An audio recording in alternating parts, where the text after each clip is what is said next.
Welcome, real estate agents, investors, brokers, and others from around the country. This is All the Leads Probate Mastermind call number 267. Today is February 27th, 2020. Tom is the only partner here today. Jim is out enjoying life and skiing at his place in West Virginia. Tim was unfortunately stuck and couldn't join us. So, Tom, do you have anything you want to share with the group today? Nope, just looking forward to it. Great to always have everyone participate. Okay. I will, without Jim to remind me, I remembered, we finished the February Probate Mastery class yesterday. For anyone who is wondering when the March class will be, so am I. My schedule a lot of times keeps me from knowing when I can be at the same place for 3 days with quiet and good internet. So if you're waiting on Mastery and you'd like to sign up, you can go ahead and do that now, and we'll send you the recordings from the January class. Great class. We had, I think, 25 or so alumni in the class this month. But if you're waiting for that, we can do that. And if you have a question today, we do have a few people in the queue right now. Right now we have 4. We do our best to keep these calls at an hour. So with 4, there's plenty of room in the queue, but if it tends to fill up toward the end. So if you know you have a question or something you need to talk about, please press *6 and then 1, and we will get to you in the queue in the order you come in. So let's jump to our first caller. Phone number ending in 8406. You are live. Good afternoon. Hey, Chad. How are you? I'm well. How are you? I'm good. Good afternoon to everyone. I am in Yete, and I posted my question a couple of days ago regarding a foreclosure situation that turned into the owner passing on, and I had actually got his daughters on the phone. At first, they weren't really sharing a lot of stuff is scrambled. So between the time that I posted on Facebook to now, I do have new information. But I know you wanted to kind of engineer this whole scenario to kind of see, I guess, if it would help me as well as anyone else who may face the same thing. Yeah, and I appreciate you bringing it to the call. We definitely never try to defer anybody, but I kind of wanted to see, let's just do it live and see if we can help them and make a deal out of it. So brief everybody on the details in case they didn't see the Facebook post. Tell us what the situation is. Gotcha. Okay, so basically I was looking at distressed properties in my area. I'm in the Fort Bend County area in Texas. And so the property came up as the owner was behind, and it is a reverse mortgage. And I know reverse mortgages are seemingly predatory. So at this point, I know it's like, well, what are you going to do with that? But I just figured it was something that I could possibly turn into a subject to, if possible. Mm-hmm. Ended up finding out when I skip traced the numbers, contact details, that the owner has passed on. And according to, talked to his daughter, got his daughter on the phone, she says that he passed in 2018, but this house went into foreclosure, and I found out recently that it did go into foreclosure in January. So before then, now, she said that... And yet, you mean, when you say went into foreclosure, you mean they received a notice of default, or it actually cleared the steps? No, it cleared because the default had been sent out, but the daughter that was living with the father, I guess the father was in the hospital. There was just a lot of spinning wheels, and the daughter that was caring for him ended up being in a car accident and fractured her skull. And so, and part of my question was also, I know you train to come from a place of contribution to help the family members if the property is not something that that we can work. But number one, they did not probate. They did not probate the property at all. So at first, I was a little suspicious on who was coming at them and having them sign things they didn't know, and if it was another investor, perhaps. But after some more conversation, I did get all the facts. Okay. But yeah, the property was sold in January. At the courthouse. So you got there too late, but let's talk about what you do on the next one. Would that be helpful? That would be great. So use this same scenario. So let's just say it's a reverse mortgage. Let's use the same scenario. Just assume you got there in December, because I want to make sure you know how to take advantage of these, or to how to help the family and benefit. So how much equity was in the deal? What was the payoff amount that was recorded in the notice of default? And how much do you think the house was worth? Well, as far as the default, I think it was like $6,100. And how much was the home worth? The home was worth probably around $140,000. Okay, and so you're saying the complete payoff was only $6,100, or that's how many payments he had made? No, that's how many payments. That was his reinstatement, was about $6,100, $6,200 total. Okay. Do you know the LTV that they originated at? No. Are you saying what they're financing? Usually a reverse mortgage lender will let you do up to an 80% LTV, or loan to value ratio. Okay. So, it's the total payoff. Did you ever get the total payoff amount? Well, no. I just saw that it was $147 was the loan amount, and it was a reverse mortgage. So we're going to assume, because most people who do a reverse mortgage do take an 80%. So we're going to assume it was a $112,000 note, and let's just say plus the $6,100. So you're looking at $120,000. We'll round up to $120 to be conservative. So it's kind of a thin deal, unless you can cut it, unless you know that you're going to use it as a rental property. It's probably not a flip, probably not a wholesale, right? Yeah, but exactly. it could be a free house. You're absolutely spot on. You can do it subject to, with some conditions. Now, let's talk about the title. You said it was the father. Did he have a spouse, and have they already passed away, or are they still alive? Well, apparently the spouse ran off, because the daughters are mad about that. And I did pull the deed record. Yeah, they're like, because the house was paid off 100%, so pulling out this money seems like they needed it for something, and the spouse took advantage of that and just kind of disappeared. Okay. Well, in the next situation, that's not that common. I want to show you how you can do these just while everybody's looking at this. So a reverse mortgage has a short fuse, usually 6 months after the mortgagee passes away or leaves the property. That starts a ticking clock. And at the 6 month mark, if the note, basically they're calling the note, and if that note hasn't been paid, then they can move to foreclose and recover the asset. You can do these subject to, but you need to be careful. You need to be aware of your timeline, and you need to make sure title can transfer to you. In this situation, for you to get the title to transfer, it would have had to have transferred on death from spouse A to spouse B. You would have to have tracked down spouse B, signed a purchase agreement with her, subject to the existing financing remaining in place, did the closing as fast as you could, and then and then you have to go refinance it. Whether you do that with private money, with hard money, with bank money, you need to be aware you're on their 6 month timeline.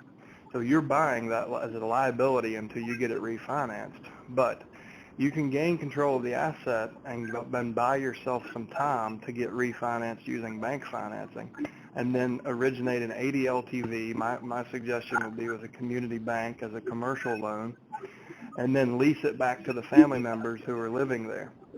And you can basically do this with no money down, using the equity that they're willing to walk away from if those conditions are met. The biggest condition there is they have to have held title, typically as tenants in the entirety with rights of survivorship, and it's just basically a direct transfer from husband to wife, and then you sign the purchase agreement with her.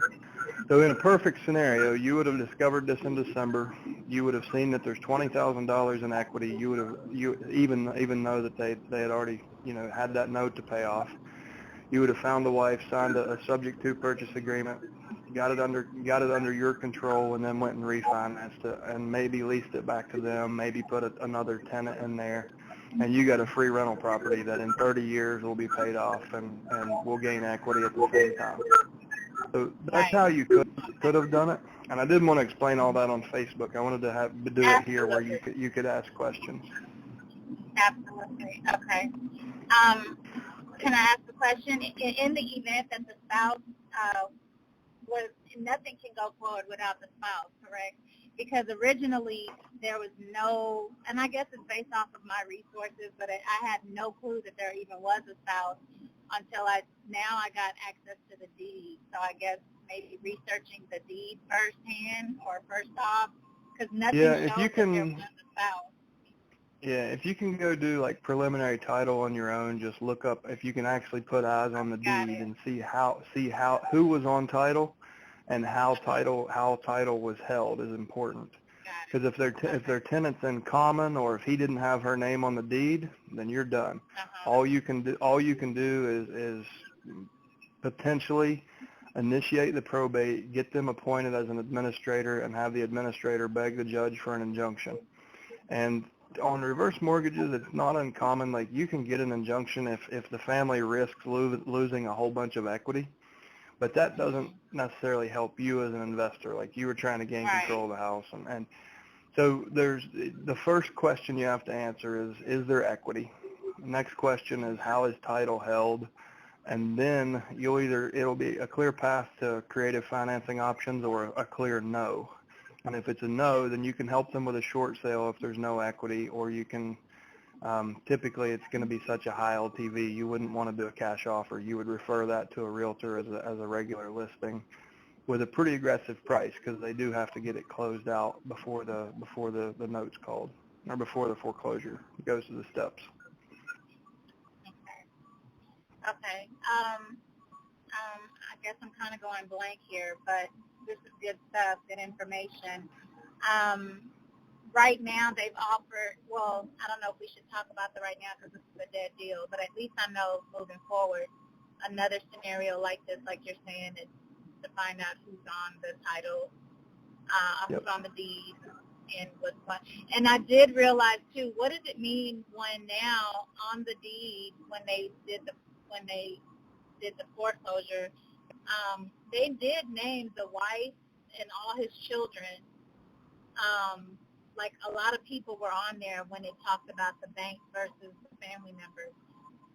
Does that mean they were all on the title, or, I mean, what does that mean?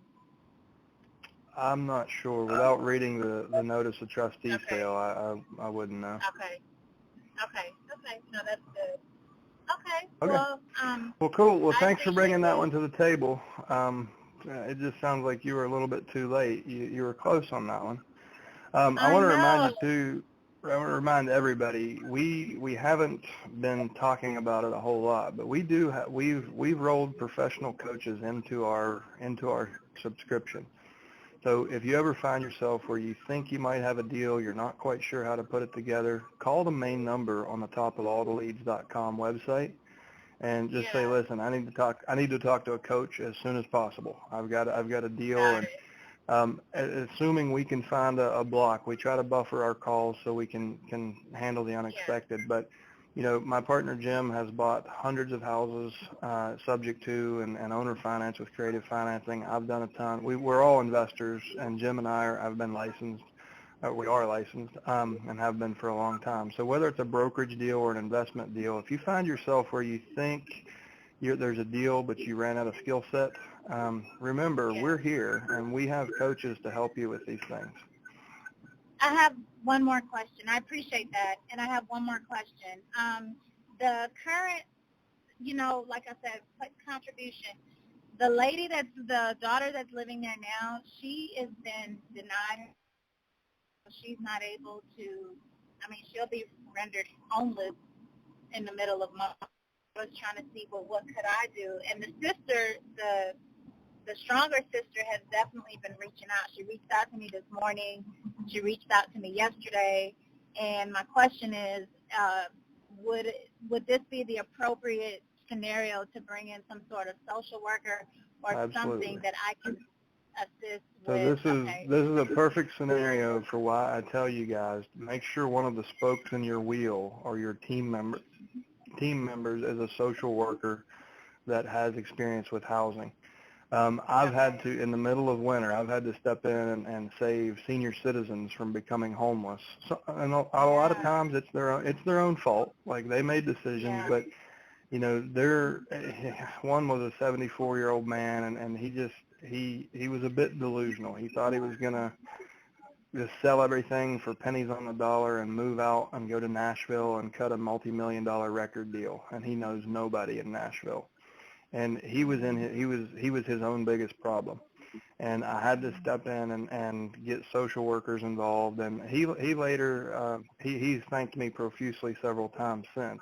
He kind of became a friend of mine. But there are situations where having a relationship with a good social worker who's connected to public housing and connected to HUD vouchers and connected to the mental health services.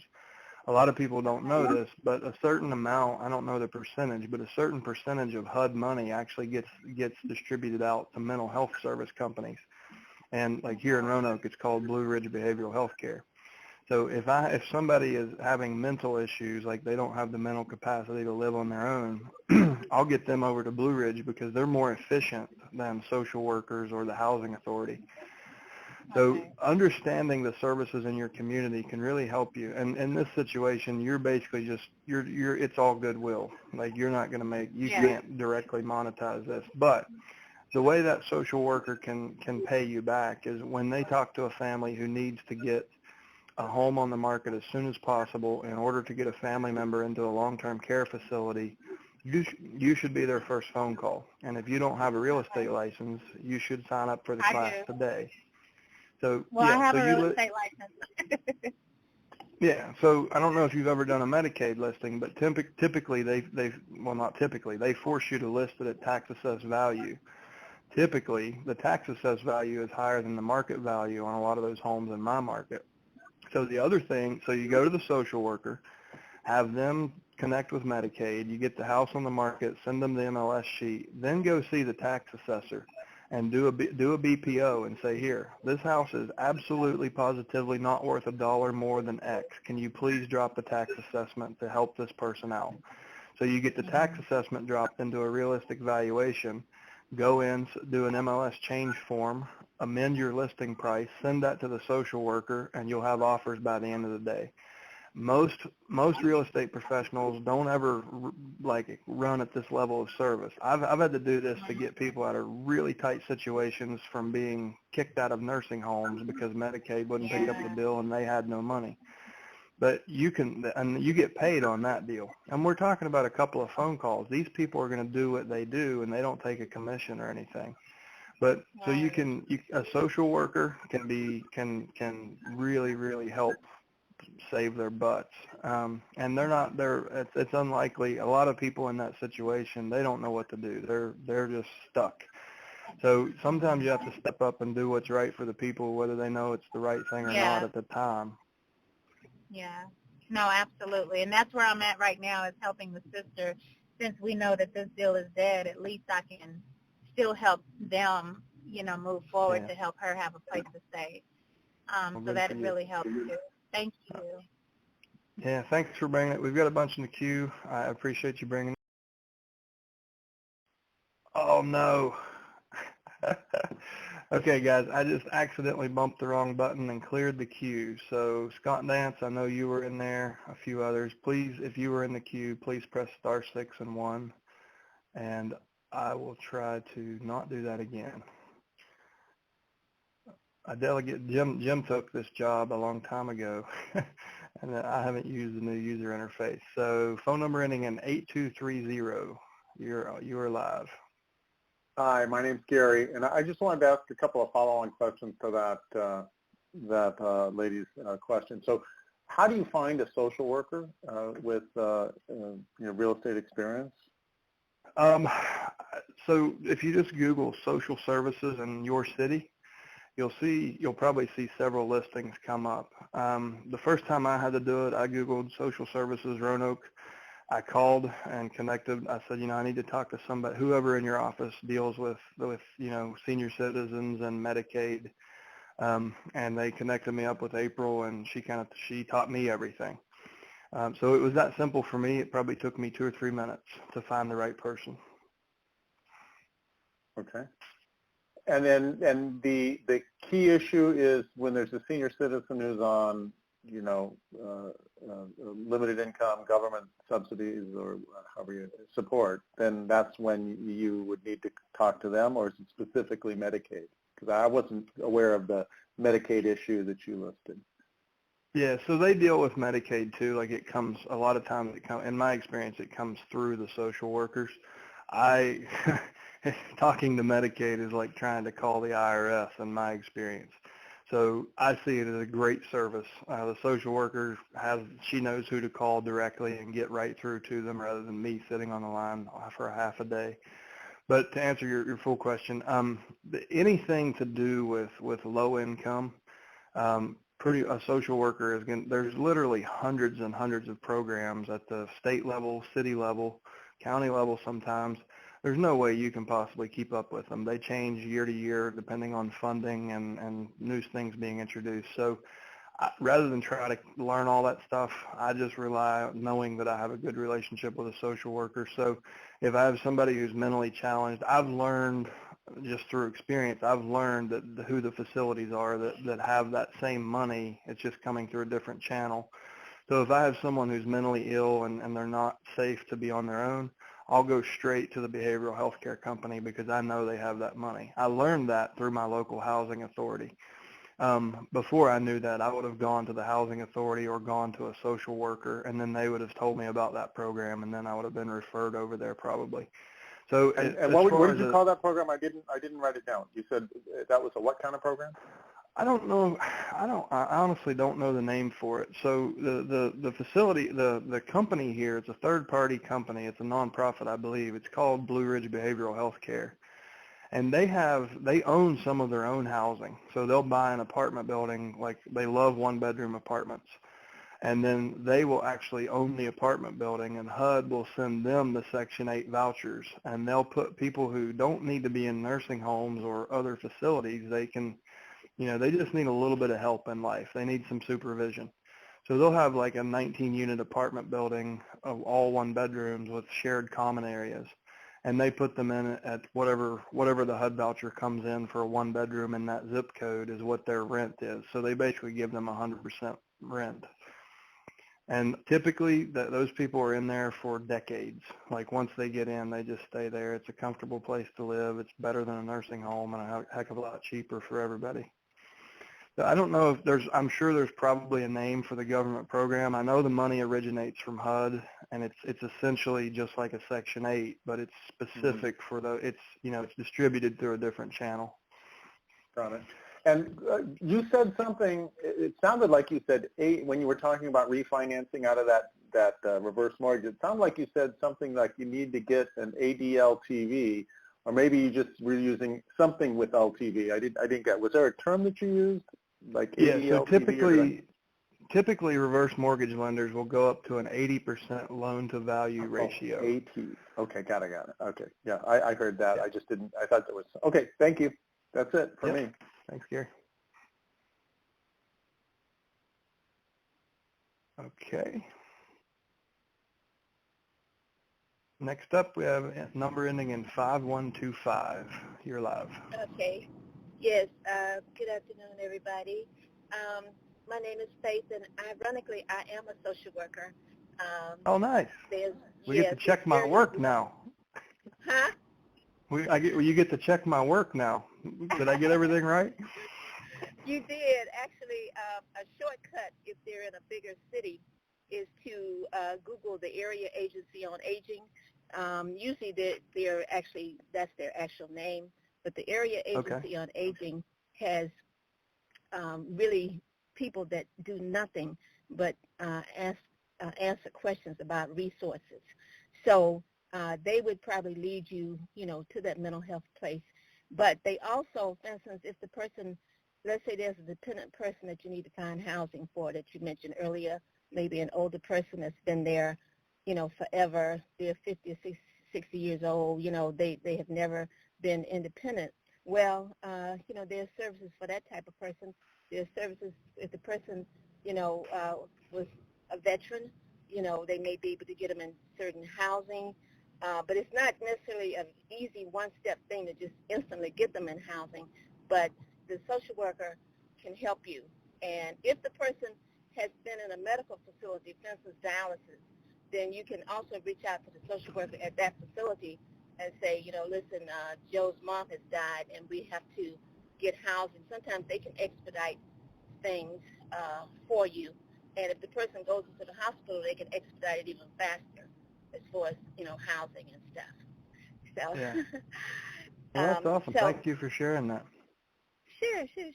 What I wanted to ask, I'm spank brand new. I just finished the mastery. I'm getting ready to get my real estate license. I had one years ago, but I've spent over $20,000 on different real estate trainings, and I did do one deal right after the crash, or around 2015. When I was even out of the country, I was determined to do my first deal. It was a HUD deal. But what I wanted to know was this. I actually plan to beat the payment going to these nursing homes, assisted living facilities, and all of that, because I used to do that a lot anyhow. And I wanted to do that, but what I was wondering is, I'm assuming we should take brochures explaining our services, and also to the attorneys or anybody we take brochures to. How do we know that somebody won't take that information and they got a cousin or an aunt or a wife that's a real estate agent, and they try to take our whole concept? Is there a danger in that, or should we not even worry about that? Well, you should design it in such a way that you don't have to worry about it. So I recommend everybody be rather discreet in the details about what you do. That creates curiosity, which makes your phone ring, and it doesn't allow your competitors to find out exactly what you're doing. So we can cast a broad message of saying we can help with all things associated with probate that are non-legal. So we can help find suitable housing for family members, help you get homes cleaned out, repaired, fixed up. Never list out your vendors, because you're handing your competition your team, and that's one of the most valuable things that really differentiates you. So far, I've met very few real estate agents that were willing to go out and understand and know the people, like just the people I've mentioned. So I mentioned a social worker, a housing authority, the tax assessor. I've strung these people together because I like to see how, things interlace. And I can very quickly come up with a solution. There's not many people that can do that. Every MLS is full of Medicaid listings that don't get offers because they're overpriced. And all they have to do is go get a fair tax assessment, drop the price to fair market value, and they'll get that family sold out, and Medicaid will pick up the bill. But very few people see how to connect those dots. So just don't give them enough information to connect all the dots, but put enough information out there that it still makes you look like you still convey that you're a vertically integrated solution, everything in one stop. Okay, well, I definitely wasn't planning to list vendors, but I was also planning to go to the attorneys' meetings. You mentioned that in the interview with the attorney, going to their specialized professional meetings where they will allow vendors or visitors.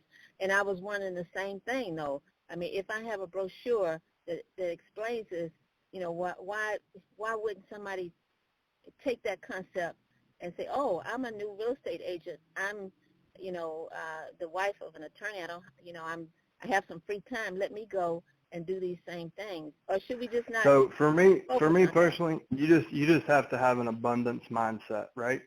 So when we first started this company, I was running 100% of my business was coming from probate, and I stood in front of the world for the benefit of everybody and hosted these phone calls. I never had trouble. I carried a 6% conversion rate all the way through. We've had subscribers in Roanoke, and the thing is, I can hand 10 people my business plan, and I'll be shocked if one of them can execute. So you're cut from different cloth. You came from a background where you've worked with these people. It's hard for anyone to compete with you. So just have an abundance mindset. Look forward. Don't worry about who's behind you. They'll stay behind you. Okay. Well, thank you so much. That's what I was gonna do anyhow. But it makes me feel better to know that basically there's not a lot of people beating the bushes to do what you're talking about. Lastly, I know a So lot of nurses. you heard me talk about this in Mastery in session 1. I kind of show you why this is such a massive opportunity. And in your past industry and in the nursing home industry, it's being called the silver tsunami because it's putting so much pressure on the healthcare industry and the funeral home industry. Wow. We have literally almost like 80 million baby boomers will, in our careers in the next 40 years, 80 million baby boomers will come to the end of their life, and it's just a fact. And that's going to create a ton of problems because the average American in the middle class holds 50 to 80% of their net worth in real estate in their primary residence. That same family has an average of only $24,000 in liquidity. So when they have a change in health, and then it ultimately results in death, chances are they have racked up enough debt to wipe out that cash, or they've already spent that cash.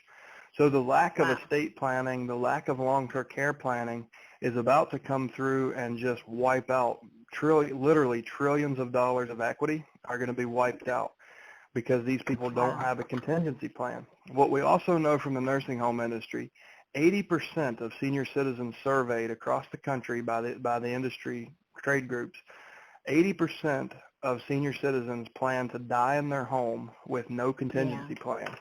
What we know from the CDC statistics, only 20% of senior citizens actually pass away at home. 60% are in hospitals and 20% are in nursing homes. So this lack of planning and the lack of liquidity and the savings is about to cause a massive wave of problems in every community. Everyone on this call, your community will be impacted by this. And you have a chance to step up, put your flag in the sand, and make a difference for these people. This is life-changing money if they don't lose everything. And you can do it, and you can do it with all the information you have right here on this call and on alltheleads.com. We've talked about it for 6 years. Like, if you step up with confidence and put your flag in the sand, it doesn't matter if someone thinks they're going to compete with you. If you follow what we talk about here, no one's going to compete with you. Okay. Well, I really so go get that second deal. Absolutely. I'm rocking and rolling. I just met with some people this morning. I'm beating the pavement. I want to do that even before buying my leads because I feel like I'll, have more experience to get the leads, to do something with the leads when I do get them. But I plan to do the whole package. Oh, lastly, what additional training is there after the mastery class? Just come to these calls every Thursday. It's always unique content, and and the other thing, if you go to alltheleads.com, in the top right, there's a global search bar. Type in tips from the trainer or ask the expert. And I sent you those playlist links are in the Mastery Recap email, I think in session 2 and 3. But those are more like things that come up more than a couple of times that I coach people on. I try to capture it in video and archive it. So the tips from the trainer series is going to have different content than what you saw in Mastery. So you could benefit from those. I did hear you mention coaching though a couple of times. Is there a So when you're a subscriber, we'll give you, like, we do an onboarding call, and then we're just ramping this up. So not everybody has gotten we're not up to full speed yet. But as soon as you sign up, you'll get an onboarding call, so you kind of know what to do and in what order. At the 7 to 14 day mark, we'll give you your first coaching call. And then thereafter, every 30 days thereafter, you'll have at least a 15-minute coaching call. And we're moving in the direction of, if you want more advanced coaching, then in the future we'll be able to actually put you into, a legitimate ongoing coaching program. Oh, super. Thank you so much. I appreciate all the integrity and all the ways that you guys handle things. It's definitely different from a lot of the training I've purchased. So thank you. Yeah. Well, thanks for being here. All right. Next up, we have number in 8877. Scott, you're live. Hey, Chad. Hey, I had my coaching call with Jim yesterday, and we were talking about some stuff, and he wanted me to bring this up on the call, but and this kind of piggybacks on the last caller. Don't forget to go out and start buddying up with some of these family law and probate attorneys. I'm just about to close my first deal, and between these two attorneys, they have three cases in my January leads, which If I'm doing some beta testing for Probate Plus, they're beta testing me. And this is when you talk about nobody can do what we do. This started out with locksmith on one knee, handgun drawn. We had no idea what we were going to get into when we got on the other side, having it cleaned out, having the state sale company come and take the stuff that there was some value to, having the maids come clean it up, meet people over to get estimates because there's no money in the estate other than the real estate, so we had to get estimates on repairs, waiting on the judge to sign the order and stuff. But this isn't for the weak. And that's why I'm not too worried about somebody moving in, and taking my piece of the pie, because there are some easy ones, and I think I had one in the fall on this call, but they're not all easy. And if you're willing to do the work, like I said, I got 3 more coming just from this firm here in town because I did a good job on this one. So that's awesome. Yeah, so unfortunately, you I guess more fortunately, you cut your teeth on a difficult one. I will say, in the hundreds that I've been involved in, I've had very few that were complicated or difficult. Most of mine were 2 to 3 hours of work from end to end, and for most of that, I spent 1 hour. I would usually spend like an hour doing research, an hour in the appointment, and an hour going to and from the closing table. And that was about all I had to do because my team handled just about everything. So you're right, and you'll learn that you can delegate most of that off. You won't have to actually be there and participate as much as you have. As you find good high quality partners, you'll hopefully be able to, even when you do uncover a complicated one, you'll be able to delegate most of that off. But it does require thinking outside of the box for sure. Even if you're delegating, you still have to be able to see the opportunity and know how to help the family. So it does insulate us against those in the industry with a lower standard of service that are just chasing paychecks. Yeah, and I've probably got $1,500 out of pocket that I'll collect at closing next Friday that I had to front because there was no money in the estate. Did you submit an invoice? Did you submit an invoice to the court as well as the escrow? Yes. Smart. So what we're talking about, guys, so you don't have to do this. You can find lenders to do this, or you can make yourself the lender. One of the things we're considering, because I can't find a good ethical lender to give you to in good conscience refer you to. I haven't.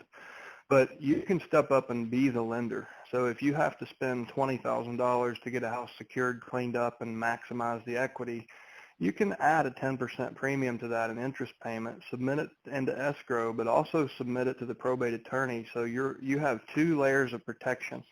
If the real estate for some reason wouldn't close, they still have to deal with that, and you have to be paid at the probate closing through the final distribution.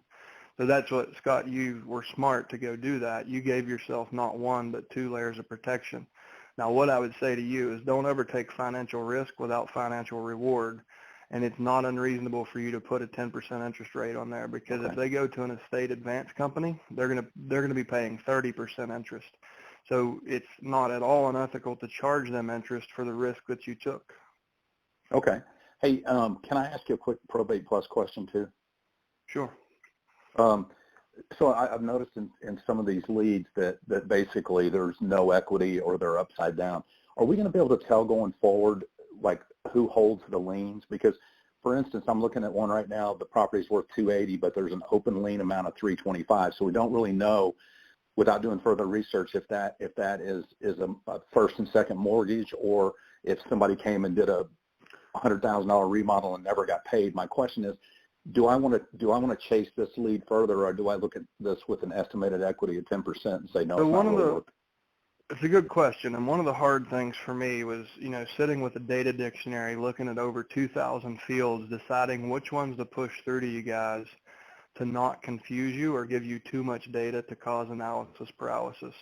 Gotcha. So the field you're looking for is actually the one that will be helpful for you that is there is total open liens.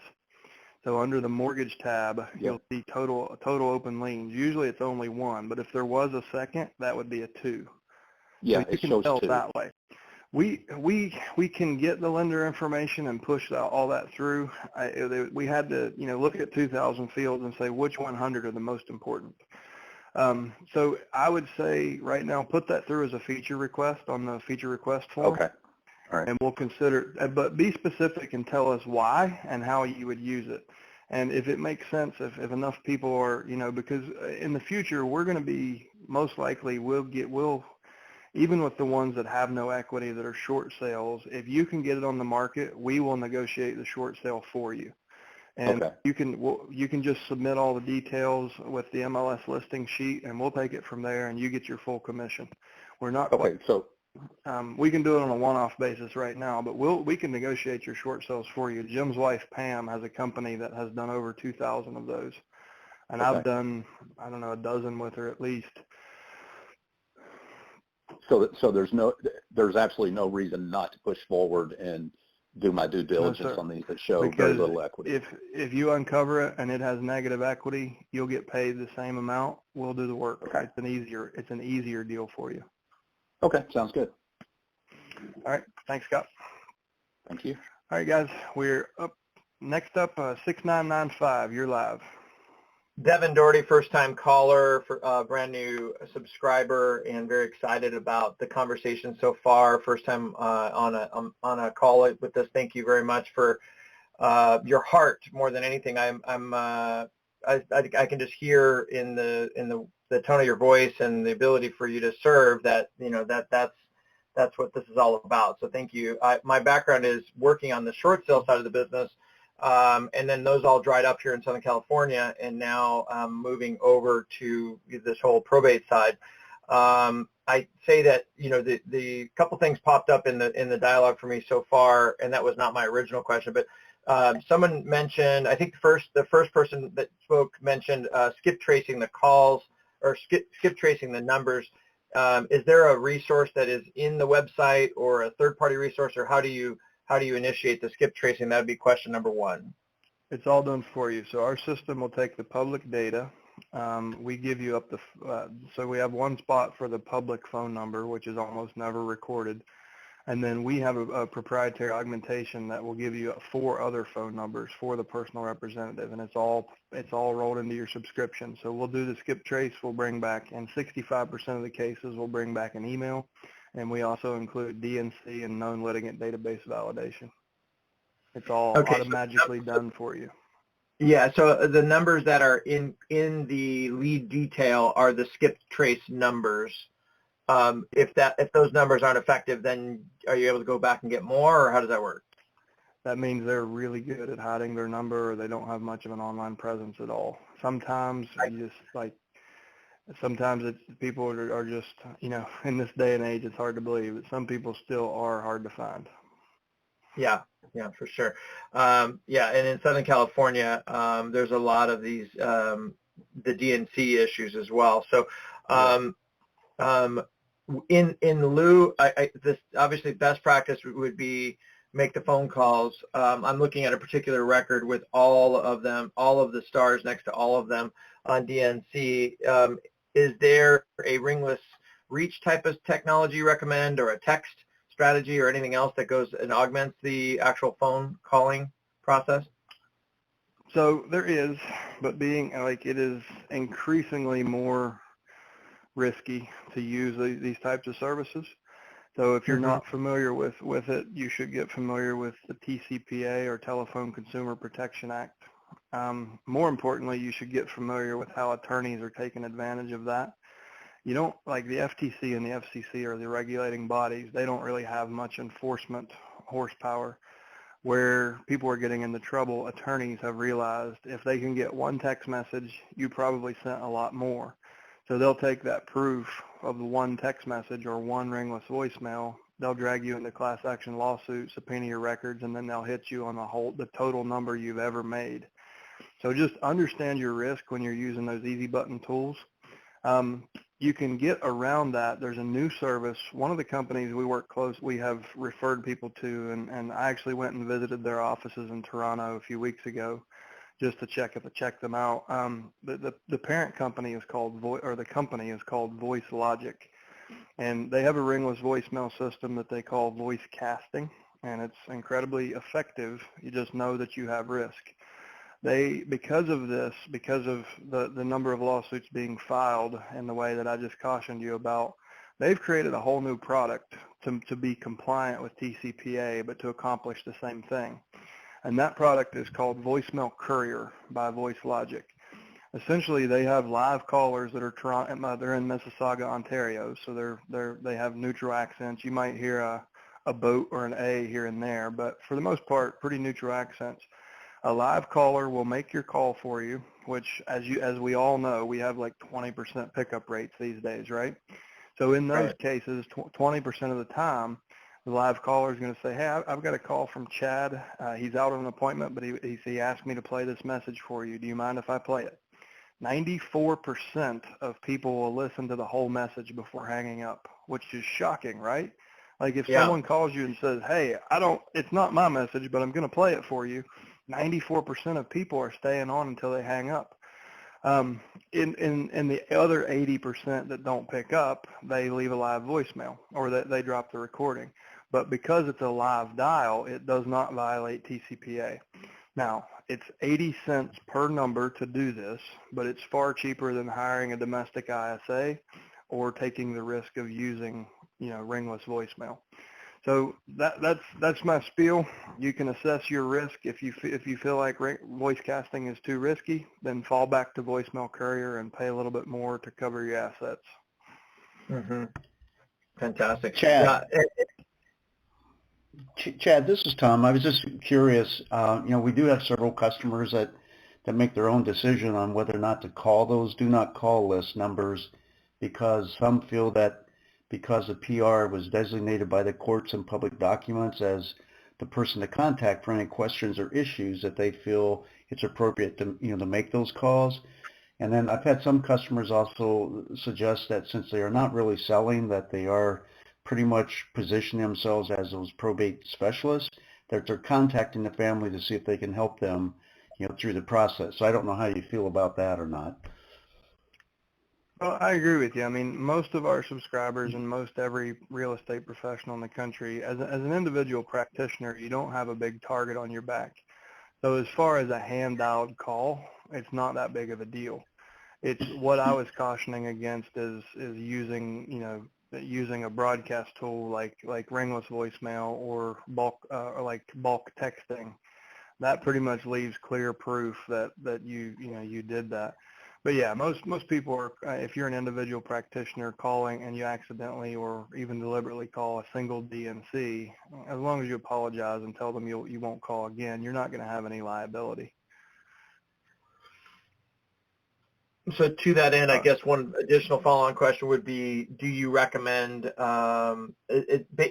all the issues that we're dealing with, there are some providers of dialer services that are saying, look, our dialer service is only a single line dialer, our dialer service is a triple line dialer. From an efficiency perspective, do you have any recommendations, cautions, concerns about triple line versus anything else? So I have a lot of people that disagree with me on this. The way I interpret TCPA is any software or device that has the ability to hold or dial and or hold and dial more than one phone number at a time is considered an electronic device under the device that referenced in the TCPA. Now, the companies who own these this software, they're not going to tell you that, but in the fine print, the liability, the buck stops with you. So all I can say is whatever tool you're looking at using, read their terms and conditions. You'll probably see that they're passing their liability along to you. They have a hold harmless in their terms and conditions. So you have to assess your own risk, but make sure you read the fine print as you're doing that. Yeah.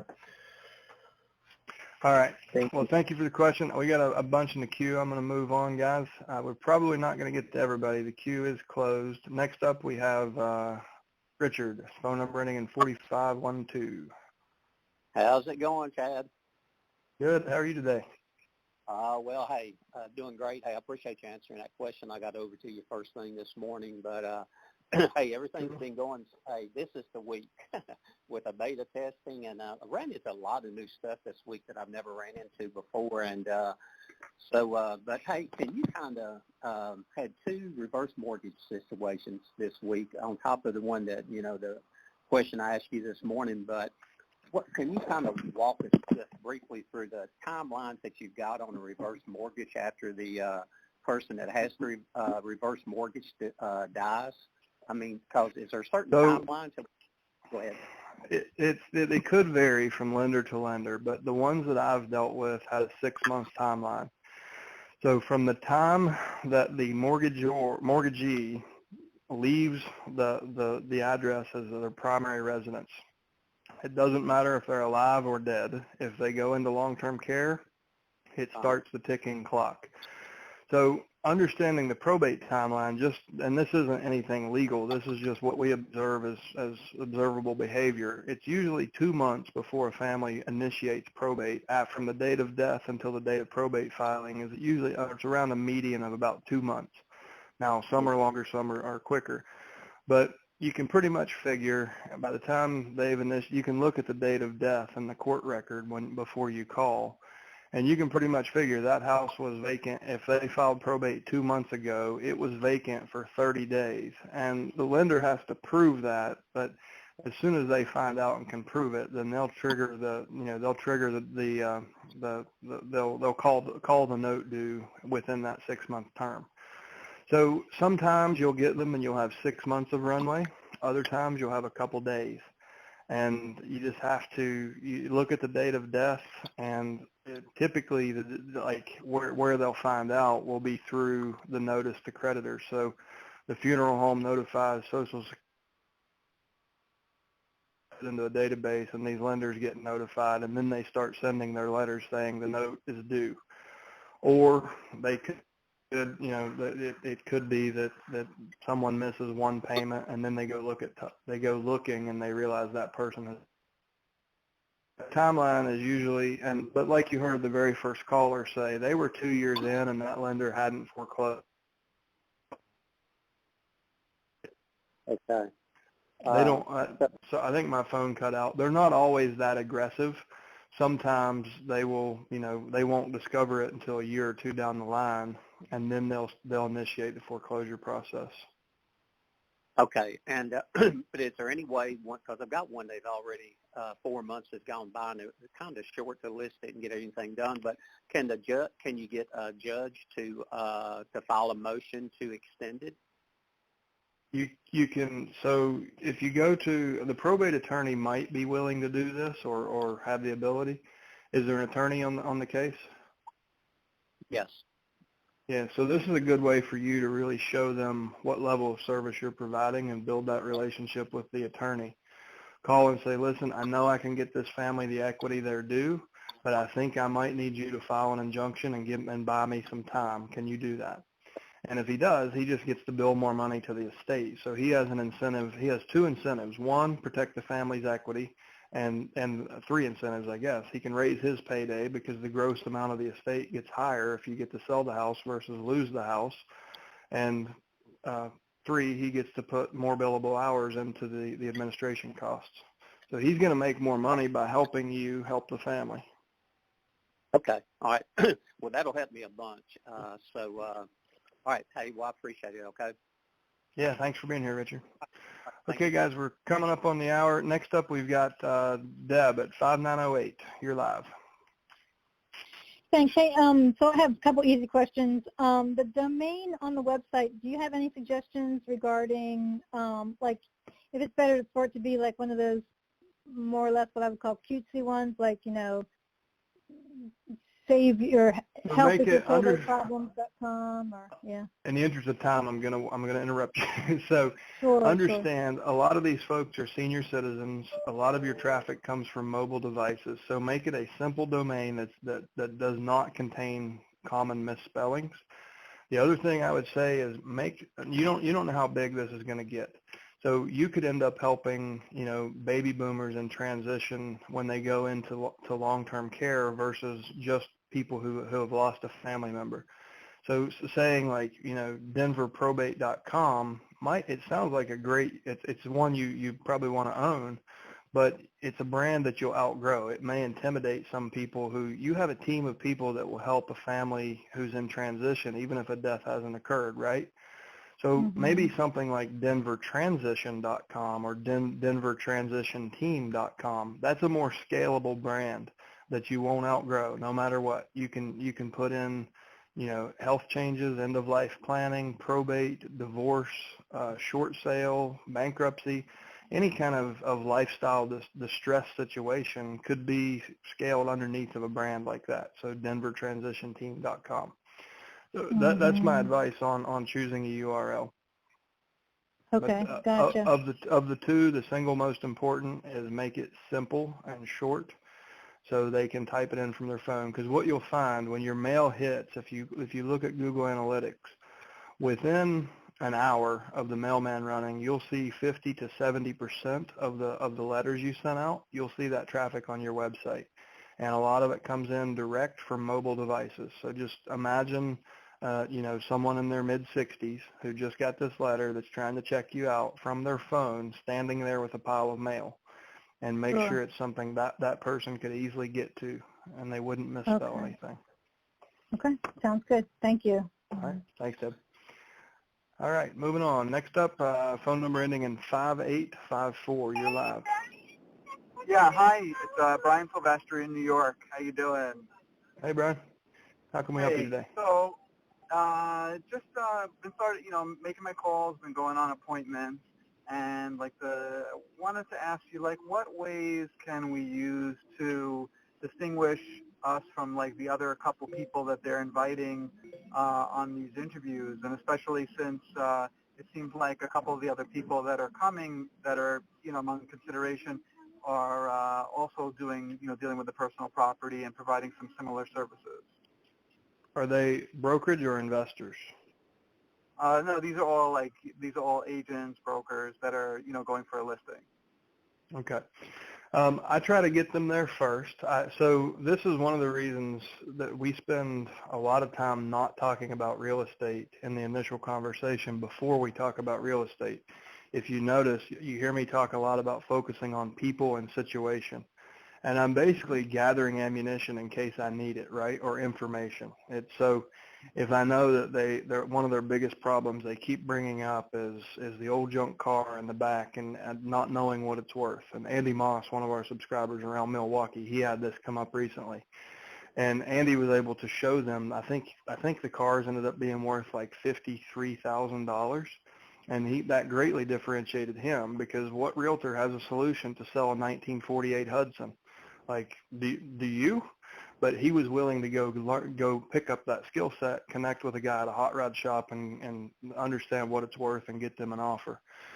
So the more information you have, the better you can differentiate yourself by finding out what their big problems are. Most people aren't going to be that thorough. They're going to be focused on the real estate conversation because they're thinking, I'm a real estate professional, that's how I get paid. And what I'm proposing is you think a little differently and say, I'm a real estate professional, I have a more creative way to get paid, and that's by having a higher standard of service. So you focus on people and situation, and it's very easy to segue to real estate. But you start talking about, what's been the toughest thing so far? Okay, well, tell me about the personal property. Has the family gotten what they need, and what's your plan for the rest? Okay, great. Well, no, tell me about the finances. If we could show you a way to reinvest money into, for example, into real estate, we can grow a lot more equity for the family. But even if there is no real estate, we can show you ways to double your money every 4 years by turning it into mortgage money for our investor base. We have guys that spend millions of dollars a year that always are looking for money. And at a 1% origination and 12% interest, you double your money every 4 years. Now, I know in my mind, I just went way over their head. They've never heard of this, they've never thought of this, and they don't even know how the heck you can double money every 4 years. I also know that I can back it up, and I know that the other realtors aren't going to be talking at that level. So even if it's not valuable to them, it's interesting to them. And when they talk to these other people, it's going to be a stark contrast. They're going to say, holy crap, this other guy was talking about options we didn't even hear about, and this person just keeps talking about their damn brokerage and their website. And you really show well against your competition if you can go to that level. And quite honestly, sometimes I mean to over inform them, because if I do have competition, even if I don't know about it, I want to know that I'm talking about things at a level that my competition is not. And as soon as they meet with the competition, I no longer have competition. Mm-hmm. Okay. So, and you're saying also to try to go last if there's 3 or 4 people, right? Yeah. So normally, if they tell me on the front end that they're interviewing multiple people, I'm like, that's really great. You know, it's never drag your competition through the mud, but it's awesome that you guys are going to make an informed decision. You know, not a lot of families feel so much pressure, they just jump into things, and it's important to us that we make sure we maximize the equity you guys can take away from this, but also that we remove as much stress as possible. So I think it's good that you're meeting with those people, because then you'll have a better understanding of how our team operates differently than just a standalone real estate professional. So do you think you could meet with them before next Friday? Okay, great, because I have a spot on my calendar at Friday at 3. I've already marked it in for you tentatively. Do you think that gives you enough time? All right, great. And even if you have to set a tentative appointment, in the next 10 minutes, you're going to talk about those things like those examples I just gave. You're going to talk about personal property. You're going to talk about finances. You're going to talk about ways that you can help them they've never even thought of. What if we partner with you? You bring the house to the table that you already own. We'll bring our contractors and our financing, and we'll make this place an HGTV project. We're going to make it like a Chip and Joanna Gaines house and get the most money possible for your family, because that's what they deserve. Wouldn't you agree? And you get that affirmation. I guarantee your competition's not offering that. If they are, they're probably on this phone call. Right. Okay, that sounds good. And then in the case of, like, because I had one that I went on the appointment, and now they've narrowed it down to 3, is that, you know, where do you think I might be able to find, like, an advantage or something I could say to them if the other people are talking about, well, everyone will take care of the personal property and so on and so forth, and everyone will sell the real estate? Find a reason to get face-to-face. Again, even though I got face-to-face once already. Yeah, because that's what's going to be the difference here. Chances are everyone else is talking, you know, and my gears are turning. So you've been to the house, correct? Yeah, I've been to the apartment. What's the most valuable thing you saw? In terms of the personal property, anything unique or valuable or both? there was just, you know, there was a couple of kind of pieces of furniture. There was some stuff that they got, like some vests or something that they got from, like, Mexico or Central America, and a couple little pieces of art. You know, nothing extraordinary. Okay. The reason I ask, one angle could be if there was something unique, like a piece of antique furniture, or who knows what those vests are worth, or whatever that is. If you can find a reason to get a personal property appraiser over there, or you can find an estate sale company that will write them a check. Ooh, here's one. I got another one for you. So even though you have your competitors having a local estate sale company that can come in and do this, they're going to pay 20 to 30% of the gross value of the estate, and they get the rest. So they're going to get 70% of that value. There's a company, a nationwide company called Everything But the House. EBTH.com, I believe, is their website. I have kind of lost contact, but I know the ownership of that company. We talked to them. Great company. They do all online estate sales. So potentially, if there's an EBTH representative in your area, maybe they'll come over and write her a check. So your edge there is, you know what, listen, I just talked to one of my mentors and learned about this service. After seeing the place, I don't think you guys need to go through the hassle and headache of having all kinds of strangers in here picking through your stuff and worrying about things being stolen. Why don't we have this guy locally come over and write you a cash offer? Or why don't we have this online sales company write you an offer and do it that way? And that might give you the edge that you need. The local guy might be a better edge because that gives you another excuse to get face-to-face. So I've already talked to him. He's available on Wednesday. We could drop by and he can take a quick look and make you an offer on the spot. That way we could get your home on the market quicker. And I went ahead and did some quick math. Considering what you're paying in taxes, insurance, utilities, and maintenance, the best I can figure, by skipping the traditional estate sale, we're going to save you about X hundred or X $1,000. Could you meet with us on Wednesday? And you're going to show way better than the others if you can accomplish that. But you see how I'm thinking outside of the box. I'm looking at, like, the outcome I want is I want that person to look me in the eye when I hand them a blue pen and there's a listing agreement sitting in front of them. I'm not going to ask for it. I'm gonna shower them in value, and I'm gonna click a blue pen and hand it to them, and they sign. Got it. Okay, thanks. That makes a lot of sense. Yeah. All right, guys, we have 2 more. We're only 8 minutes over, so I'm gonna go ahead and grab you guys. Next up is phone number ending in 5221. John, you're live. 5221. Going once, twice. All right, phone number ending in 8975. Chris. Hey, man, how are you? On getting in front of attorneys, I'm putting together a packet.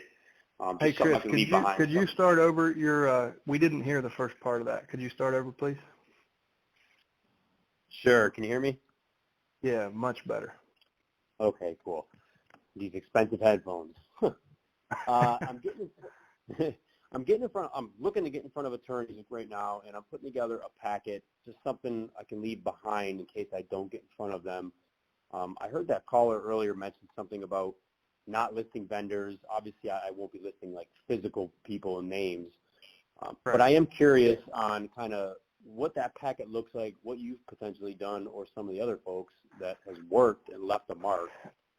You know, I think the best thing is just we have. Oh, now we have an audio loop, Chris. The best thing that's worked across the board is just the trifold brochures that we offer.